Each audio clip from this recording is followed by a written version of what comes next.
Est-ce que vous vous sentez aujourd'hui moralement prêt à porter un projet tel que vous êtes en train de le décrire et tel qu'on pourrait encore le décrire plus pour la présidence du FCE? En fait, moi, depuis le 2 mars, j'avais gelé mon appartenance. Bon, j'avais démissionné de l'exécutif à l'arrivée de Monsieur Ali Haddad. Mais depuis le 2 mars, les choses ont beaucoup évolué. Aujourd'hui, les membres du FCE, ils sont dans une situation un peu, ils savent pas comment ça va évoluer. Ils ont peur parce que le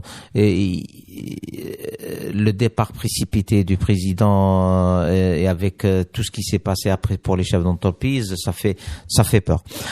Ils m'ont sollicité. J'ai eu beaucoup de membres, des anciens, des fondateurs, des actuels, des jeunes, des moins jeunes, partout, des délégués du wilaya qui m'ont appelé, qui m'ont dit, écoutez, on veut que vous soyez le porteur d'un projet avec nous. J'ai dit, moi, si je viens pas pour la présidence, je viens pas pour un projet. Pour un projet, le projet, c'est un projet de rupture et de refondation. D'abord, une rupture avec les pratiques de gouvernance du passé, du FCE, et surtout du passé récent. Une rupture avec la proximité trop prononcée avec la politique, notamment en termes de soutien, en termes de positionnement politique, je ne dis pas qu'on ne doit pas discuter avec les politiques. L'essence de la constitution de notre association, c'est de discuter avec les politiques, les pouvoirs publics, les autres associations, les partis politiques, mais d'être une force de proposition et de réflexion. Donc, aujourd'hui... c'est quoi le plus gros risque, Hassan Khelifati, de porter ce projet-là dans le contexte que vous avez décrit tout à l'heure, ou qui ne s'est pas encore décanté au niveau politique?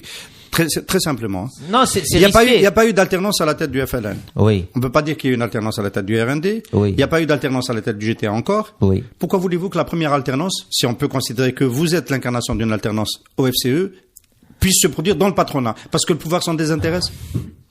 Non, enfin, mais attention, moi je dirais qu'il ne tente rien à rien. Hein. Aujourd'hui, nous, on va proposer un projet de rupture et de refondation. Après, je pense que le patronat, comme c'est une sphère privée, qui est beaucoup plus ouverte sur la démocratie, sur les vertus de la démocratie, elle est moins sclérosée que. Tu l'as pas beaucoup montré jusqu'à maintenant, mais bon. Oui, bon, je le dirais comme ça. Donc, je pense que il y a une carte à jouer. Il y a une carte à jouer. Je pense que je suis confiant que ce projet de refondation et de réforme peut intéresser une majorité.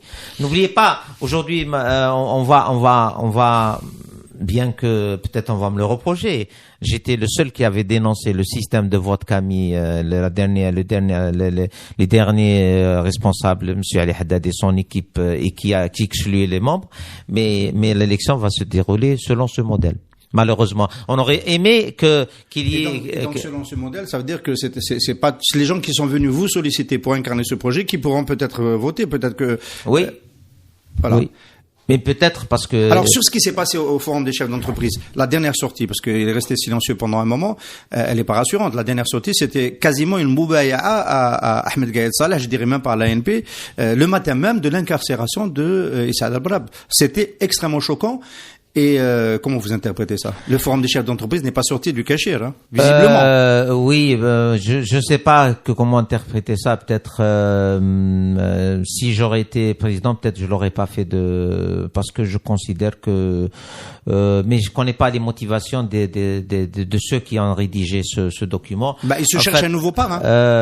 Non, le FCE n'a pas le FCE n'aura pas à chercher un parrain. Le FCE, son parrain, c'est ses membres. Ses membres et c'est ça, c'est le seul et unique parrain et ils n'ont pas besoin de parrain. D'ailleurs, je dirais que même l'armée n'a pas besoin de soutien. Hein. L'armée, aujourd'hui, l'état-major, elle fait son travail, elle essaye de faire son travail et elle n'a pas besoin de soutien. Mais vous êtes d'accord pour dire que ce communiqué est une grosse maladresse? C'était extrêmement choquant parce que on s'attendait à ce que le Forum des chefs d'entreprise change de langage pour ceux qui assurent l'intérim.